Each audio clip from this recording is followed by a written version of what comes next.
Albert Einstein once said, everybody's a genius, but if you judge a fish by its ability to climb a tree, it will live its whole life believing that it is stupid.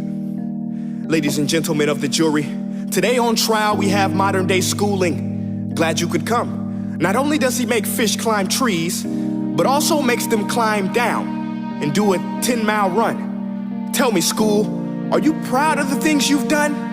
Turning millions of people into robots, do you find that fun? Do you realize how many kids relate to that fish swimming upstream in class, never finding their gifts, thinking they are stupid, believing they are useless? Well, the time has come, no more excuses. I call school to the stand and accuse him of killing creativity, individuality, and being intellectually abusive. He's an ancient institution that has outlived his usage. So, Your Honor, this concludes my opening statement, and if I may present the evidence of my case, I will prove it. Proceed. Exhibit A. Here's a modern day phone. Recognize it? Here's a phone from 150 years ago. Big difference, right? Stay with me. Here's a car from today, and here's a car from 150 years ago.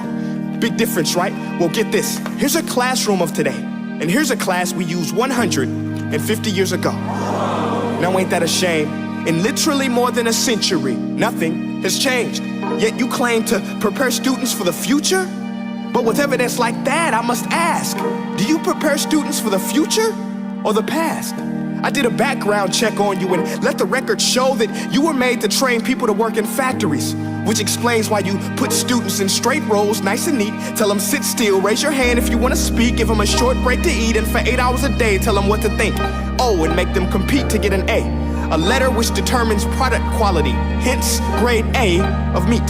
I get it. Back then, times were different. We all have a past. I myself am no Gandhi. But today, we don't need to make robot zombies. The world has progressed. And now we need people who think creatively, innovatively, critically, independently, with the ability to connect. See, every scientist will tell you that no two brains are the same. And every parent with 2 or more children will confirm that claim.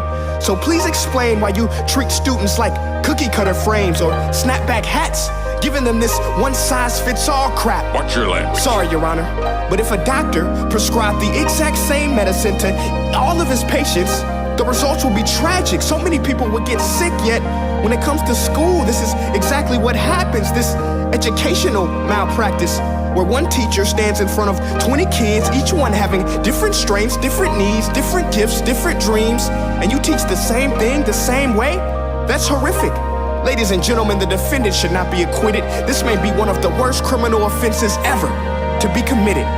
And let's mention the way you treat your employees. Objection. Overruled. I want to hear this. It's a shame. I mean, teachers have the most important job on the planet, yet they're underpaid? No wonder so many students are short-changed. Let's be honest. Teachers should earn just as much as doctors, because a doctor can do heart surgery and save the life of a kid, but a great teacher can reach the heart of that kid and allow him to truly live. See, teachers are heroes that often get blamed, but they're not the problem.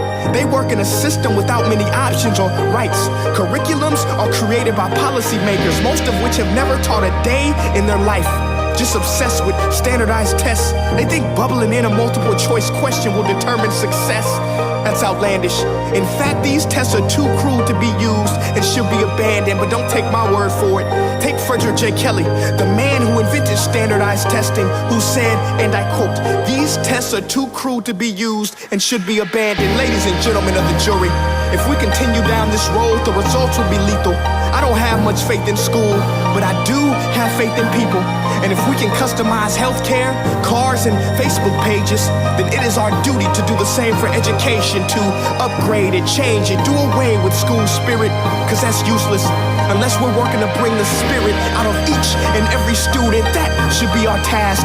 No more Common Core. Instead, let's reach the core of every heart in every class. Sure, math is important, but no more than art or dance. Let's give every gift an equal chance. I know this sounds like a dream, but countries like Finland are doing impressive things. They have shorter school days, teachers make a decent wage, homework is non-existent, and they focus on collaboration instead of competition. But here's the kicker, boys and girls. Their educational system outperforms every other country in the world. Other places like Singapore are succeeding rapidly. Schools like Montessori, programs like Khan Academy. There is no single solution, but let's get moving. Because while students may be 20% of our population, they are 100% of our future. So let's attend to their dreams, and there's no telling what we can achieve. This is a world in which I believe, a world where fish are no longer forced to climb trees. I'll rest my case.